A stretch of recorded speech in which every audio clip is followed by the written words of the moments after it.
أعوذ بالله من الشيطان اللعين الرجيم. بسم الله الرحمن الرحيم. الحمد لله رب العالمين، ثم الصلاة والسلام على من بعث رحمة للعالمين، سيدي وحبيبي ونور قلبي، طب القلوب ودوائها، وعافية الأبدان وشفائها، ونور الأبصار وضيائها، أبي القاسم محمد. اللهم صل على محمد وآل محمد وعلى أهل بيته الطيبين الطاهرين المعصومين الذين ذهب الله عنهم الرجس وطهرهم تطهيرا.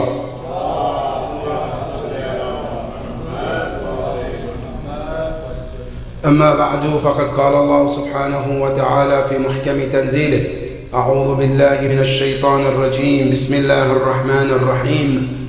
وإذ بوأنا لإبراهيم مكان البيت ألا تشرك بي شيئا وطهر بيتي للطائفين والقائمين والركع السجود وأذن في الناس بالحج يأتوك رجالا وعلى كل ضامر يأتين من كل فج أميق ليشهدوا منافع لهم ويذكروا اسم الله في أيام معلومات ألا ما رزقهم من بهيمة الأنعام فكلوا منها وأطعموا البائس الفقير.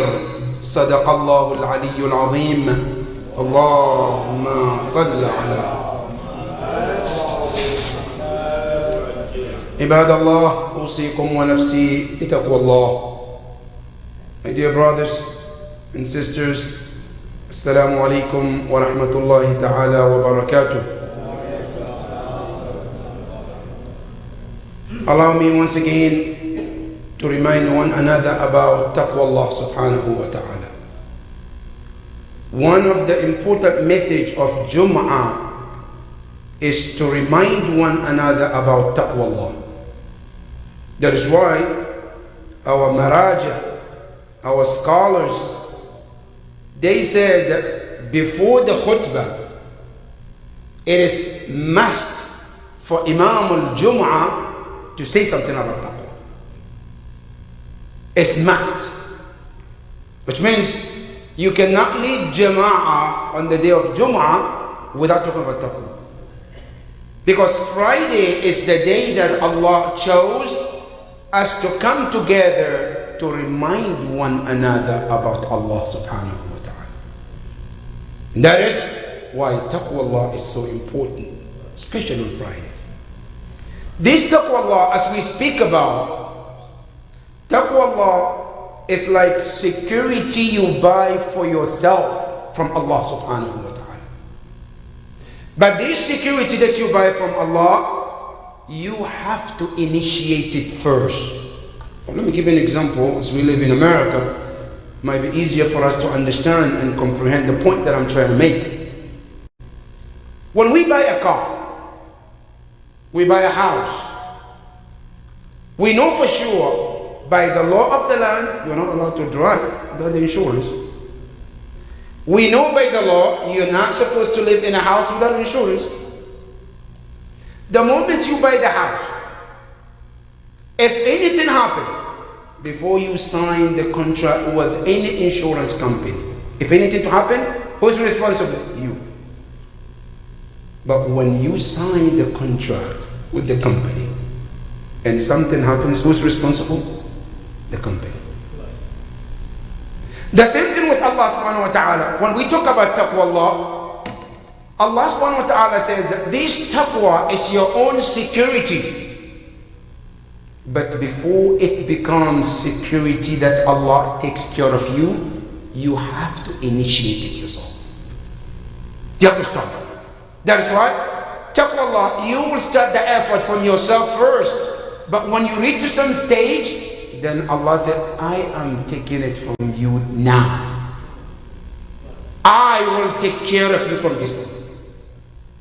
Give you an example in Quran, in Surah Yusuf.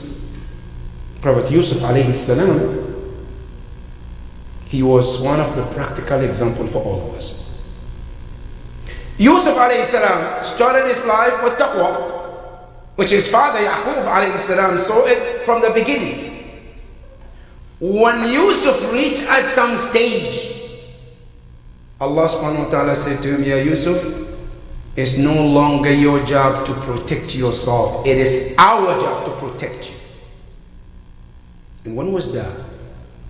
When Zulaykha wanted to hurt Yusuf by inviting him to the sin. Listen to what Quran says to Yusuf. Allah subhanahu wa ta'ala says, وَكَذَلِكَ لِنَصْرِفَ عَنْهُ السُّوءَ وَالْفَحْشَاءَ. Allah subhanahu wa ta'ala says, this is how we want to. Sarf is to protect and divert all those sins away from Yusuf. Yusuf doesn't have to do anything at that point. Allah said, we will do it. They will take care of it. Because taqwa is at some point you start it, you get to some point, Allah said, now it is our job to protect you. And the protection of taqwa is not just Yawm al-Qiyamah, brothers and sisters. Taqwa's protection is start from here. In many aspects of your life, you see Allah is protecting you without you even knowing why. But first, before you get Allah's protection, you have to initiate that contract with Allah subhanahu wa ta'ala. By believing in Allah, staying away from sin, doing your best, then Allah does the rest for you. And that is what taqwa is about.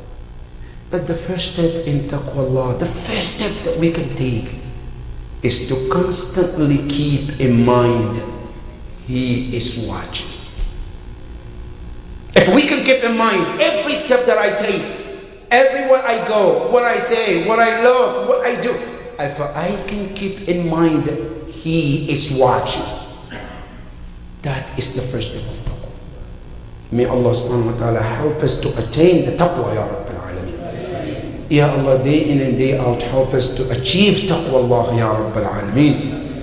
My dear brothers and sisters, our khutbah today is about the philosophy of Hajj.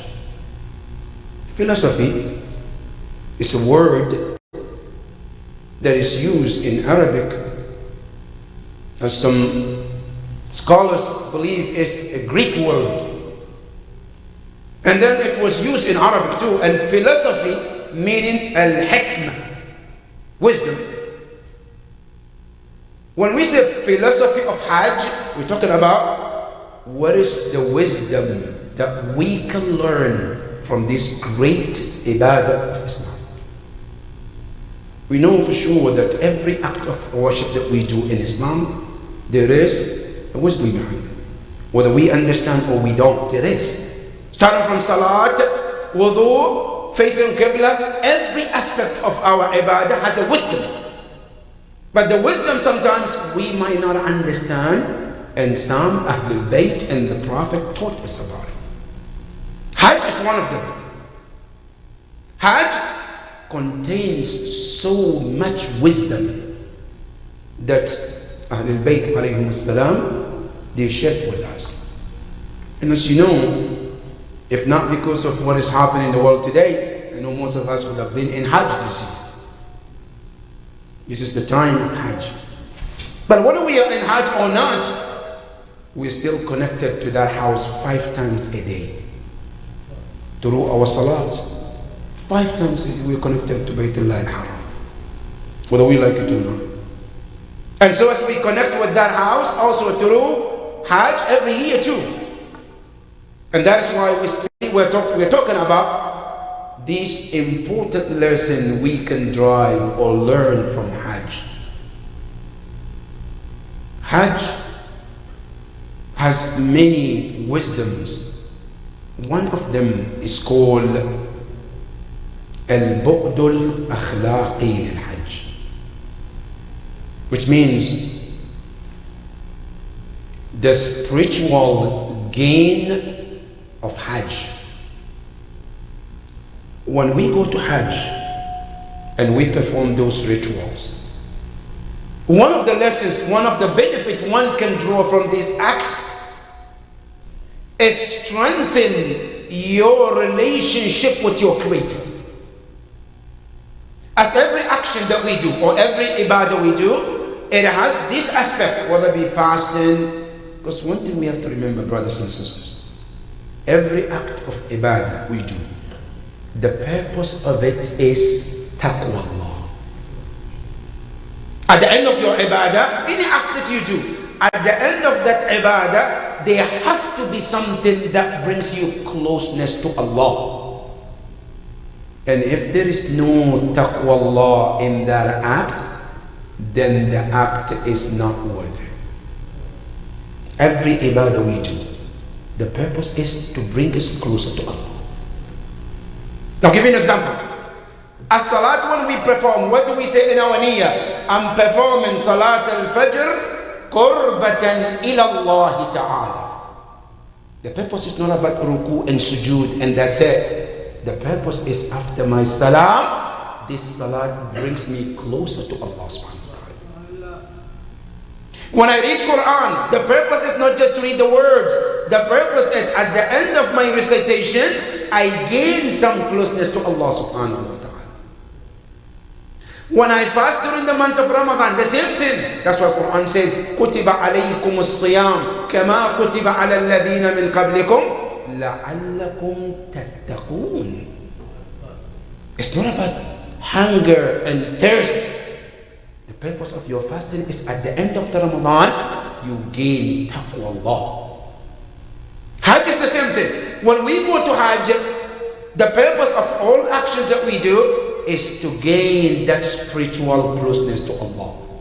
And that is why you see the actions of Hajj is to take you away from every materialism in this world and put you where? And connect you with the spirituality of Allah. That is why when we go to Hajj, the moment you wear the ihram, what happened?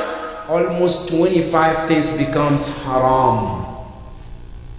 They're halal for you to begin with, but the moment you wear the ihram, they become haram. Why? So that you can be driven away from that material world to the spiritual world. Otherwise, when you are in your own country before you go to Hajj, looking in the mirror is not haram for you. Sleeping in your own bed is not haram for you. Wearing your nicest clothes is not haram for you. Wearing shoes is not haram. Being under shade is... But the moment you wear the ihram, all of those things become haram on you. And the purpose is to take you away from the material world to the spiritual world. And that is the purpose of Hajj. And that is one of the things that we learn from the Hajj. So not only that the Hajj brings you closeness to Allah subhanahu wa ta'ala, and also what it does, it connects you to the spiritual leaders as well. When you walk in that environment and you remember a person like Ibrahim alayhi salam, you remember Ismail alayhi salam, you remember Hajar alayhi salam, you remember Rasulullah sallallahu alayhi wa alihi, Allahumma salli. You remember Imam Amir al-Mu'mineen salamullah alayhi in the house of Allah. You remember all Ahl al-Bayt alayhi salam. Then you learn to strengthen your relationship with them as well. Especially when you walk between Safa and Marwa and you remember the purpose of Safa and Marwa, which is Hajar.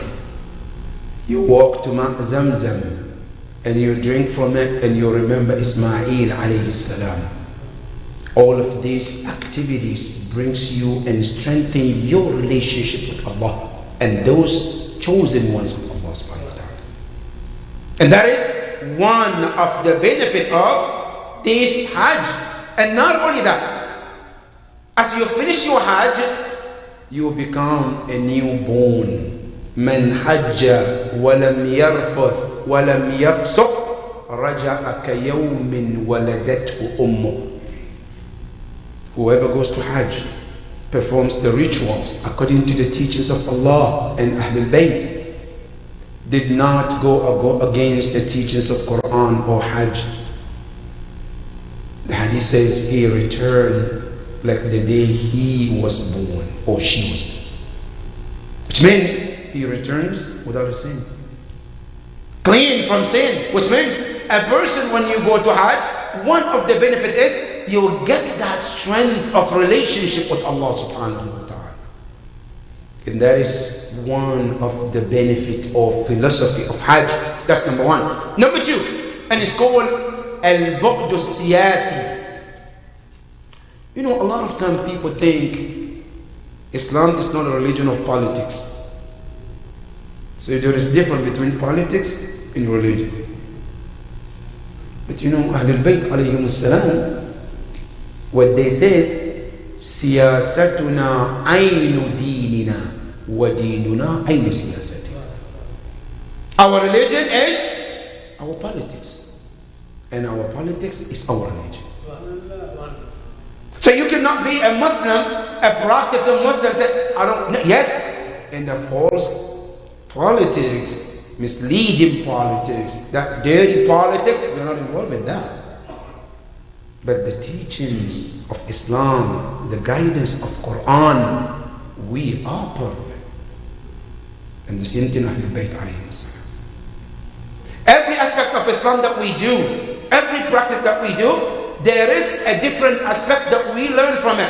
One of the Hajj philosophy is al-bu'd al-siyasi, political. What is the political part of this Hajj?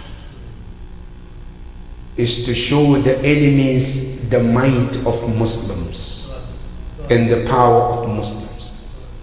And the enemies of Islam, they know that. That's why when you look back in the history, Bani Umayyah and Bani al-Abbas, whenever Hajj time comes, they get scared. Because they are afraid that some explosion might come up to end their dynasty. And Islam knew what Hajj is all about. And that is why you see Imam Amir al-Mu'mineen salamullahi alayhi in Nahj al-Balagh, he mentioned about Hajj. Say Allah, Allah fi baytillah. He say la tunadharu. Do not leave the house of Allah unattended. If you do, la tunadharu, which means Allah will not let you live long. There is a strong aspect of politics in Hajj. And what is it? They said that one of the blessings or benefit of this political power is when Muslims have gathered in that place, whether it be in Arafah or in Mina or in Mecca,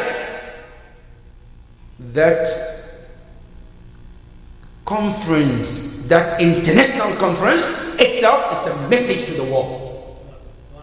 That when they see the power, the population of Muslims, and these people who are gathered there, they are not there because they have personal interest in terms of business. They are not there because a personal gain of their country. Is something beyond language, something beyond color, something beyond borders, and something that has to do with the creator and not the creation.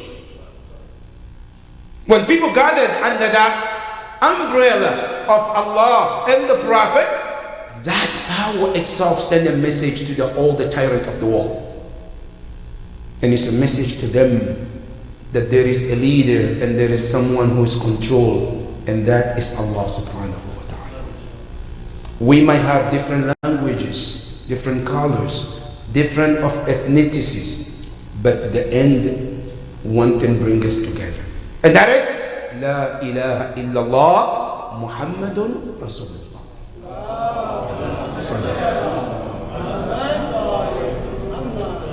And that is one of the power of this Hajj. And also one important message, brothers and sisters, is as we mentioned about the first and the second part of the Hajj, it all comes also in the Quran, that Islam tells you every Muslim, you have two relationships. One relationship is with your creator, and the second relationship with Allah's creation. You cannot only focus on your creator and forget about the creation. You cannot focus on the creation and forget the creator. Both works together.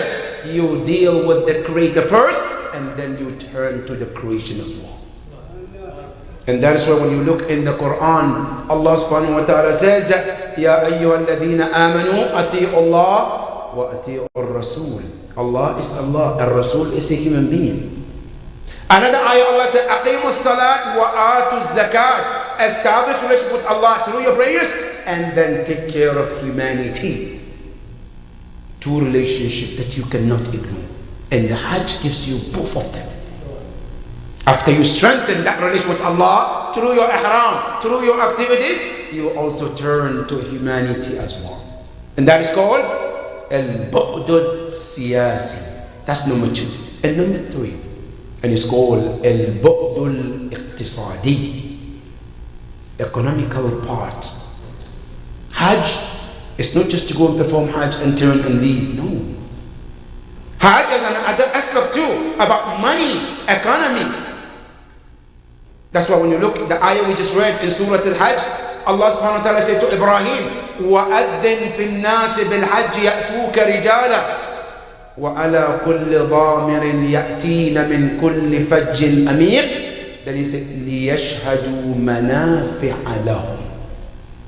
Call the people to come to this house of Allah. But when they come, why do they have to come? لِيَشْهَدُوا, so they can witness. Witness what?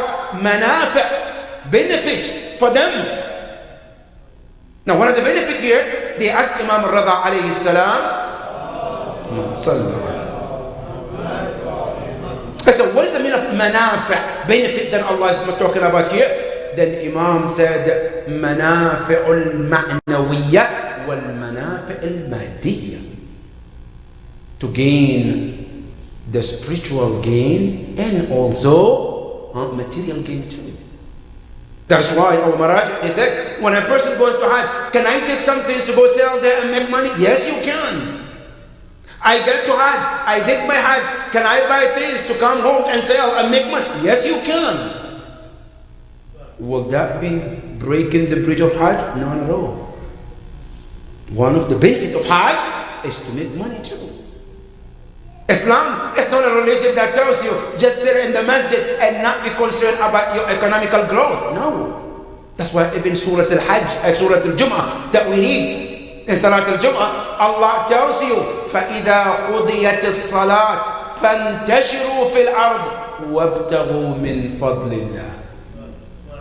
Allah says, as you come and perform your Jum'ah, Allah says, spread.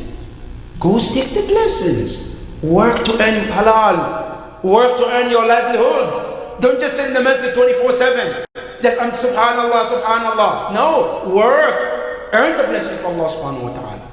And Hajj also gives you this opportunity as well. And it's called al-bu'd al-iqtisadi, the economical growth among the Muslim ummah. Not only that, to bridge that relationship too, as we come together as Muslims. I go to Hajj. I have a brother I met from Japan. I met a brother from South Africa. I met a brother from South America.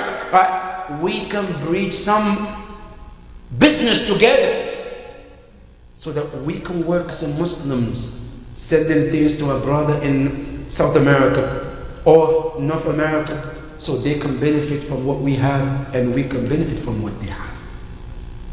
That is also part of the Hajj blessings that Allah subhanahu wa ta'ala has blessed us.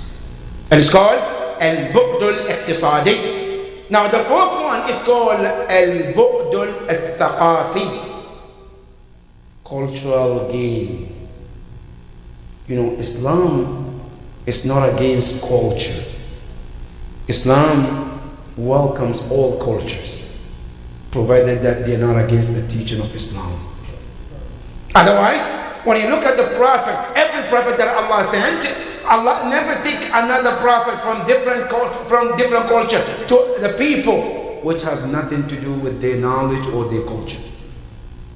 Every prophet ever been sent, Allah sent them to a people who knows their culture, their language, everything about them.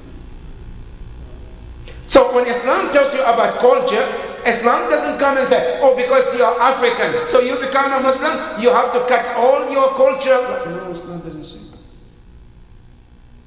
Islam says, you are Muslim. Whatever your culture that you have, you can keep, provided that it's not against the teaching of Islam. You know and I know for sure, there are so many things Islam came and saw Arabs were doing prior to Islam as part of their culture. And Islam endorses this and told them to continue. There are certain cultures that is not a good culture. Those are the ones that Islam stood in front of them. Example, killing their daughters alive, burying their daughters alive, taking wealth from the orphans, and the list goes on. Those are bad cultures. Islam stood against them.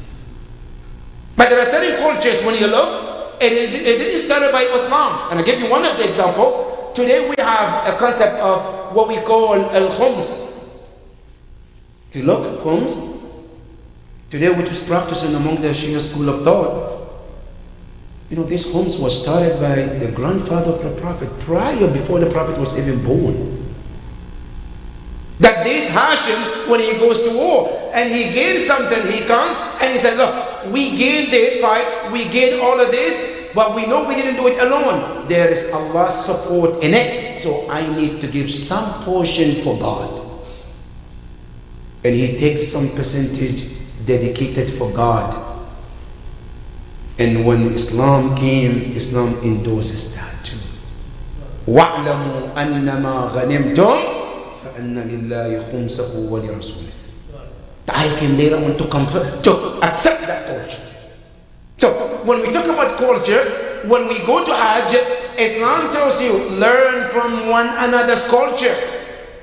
Regardless of where you come from, keep in touch with the other mu'mineen from other part of the world.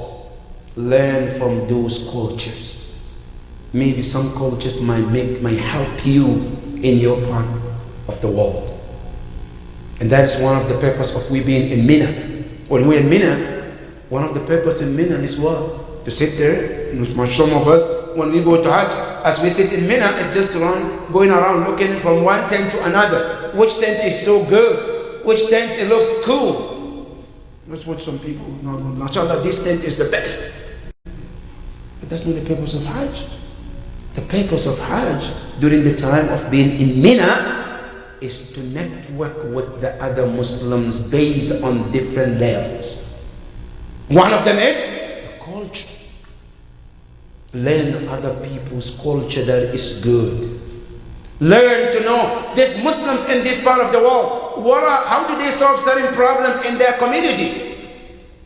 Some challenges that we have, how do they solve it? So we can learn from their culture to eliminate some issues in our culture. And that is the purpose of Hajj. And this is called al-bu'du al-thaqafi. If Muslims were able to attain all of these blessings that Allah has placed in Hajj, we will be benefiting the best from Hajj.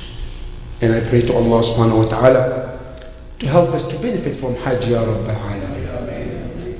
Ya Allah, you know today's Hajj has become something different. Today, Hajj is more about like business. And we have to say it as it is. Today, if you want to go to Hajj, if you don't have a big savings, well, forget it. If you're a poor person, forget it. Hajj is not for you. Hajj is for people who are wealthy. Today, when you want to go to Hajj, you have to save a lot of money because we made Hajj to be like vacation. When you go to Hajj, they tell you these 5 packages, right? This is close to Haram. This is medium. It's not too far, but this is far. This is here. This some Fuqara area. You have to take your own bus, and that's what Hajj is. And then defeat the purpose of Hajj, the food and the other things. Well, when you go to the ayah we just read in Surah Al-Hajj, it tells us the harder your Hajj is, the more thawab you gain. Which means the luxurious Hajj you go, the less thawab you get. Your thawab is based on how much effort you've put in that act of worship. And Hajj today is not more about vacation. We pray to Allah subhanahu wa ta'ala to hasten the appearance of our Imam, to teach us and guide us and lead us to the best purpose of Hajj Ya Rabb al-Alameen. Bismillah ar-Rahman ar-Rahim. Wal-Asr inna al-insana lafi khusr illa alladhina amanu wa amilu as-salihat wa tawasaw bil-haqqi wa tawasaw bis-sabr. Sallu ala Muhammad.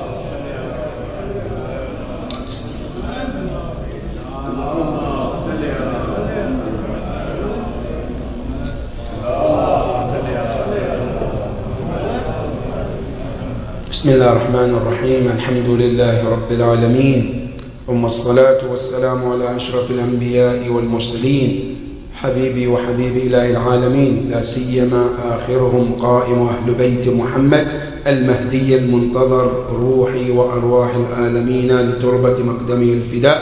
اللهم بهم نتولى ومن أعدائهم نتبرأ إلى قيام يوم الدين. اللهم صل على محمد وآل محمد وعجل فرجهم.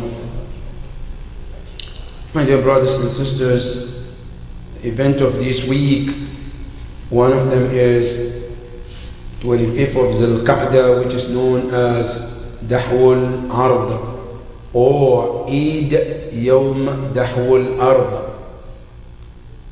These days is a special day in the teaching of Ahlul Bayt alayhim as-salam, because it marks one of the great blessings of Allah upon human being.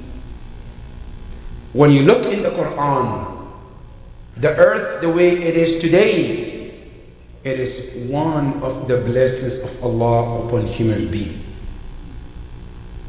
If Allah subhanahu wa ta'ala didn't make the earth to be the way it is, our life wouldn't have been as this comfortable. That is why in Surah An-Naba, Allah reminds us constantly, Alam naj'alil arda mihada. Didn't we, Allah, made the earth so spreaded for your comfort? Imagine if the earth was made to be mountains all over the place, like it is in some part of the world. How do you think life would have been? Allah subhanahu wa ta'ala making the earth as it is one of the greatest blessings of Allah. And it is our duty to remember that blessing and thank Allah for such blessing. And that is what the day of Dahwul Ard is all about. And we pray to Allah subhanahu wa ta'ala to increase His blessings upon us day in and day out, Ya Rabb al-Alameen. The second also event is a sad event or incident that took place in Florida, the collapse of that building, which took the life of so many people. And still some people are undiscovered. They're still searching. It's very heartbreaking to see the families of those people who are missing or those who lost their lives in this tragedy. To see them in tears, devastated. We pray to Allah subhanahu wa ta'ala to help them in this difficult time, Ya Rabb al-Alamin. Ya Allah, help those who are trying to help those who are in this tragedy, Ya Rabb al-Alamin. And Ya Allah, protect all humanity from such disaster, Ya Rabb al-Alamin. Another one also is about the 4th of July weekend. There have been shootings, and not only just shootings, there have been almost 115 plus people who got shot in the weekend of 4th of July. 150 in America. And no leaders, they hearing this. The question is, what are we doing? It's not 5 people got shot, 150. The maximum that I recall is in Chicago. If this is not enough, the leaders, the authorities to do something about the gun violence in this country, what else do we waiting for? How many people need to die or get injured from the gun violence for the authorities to do something?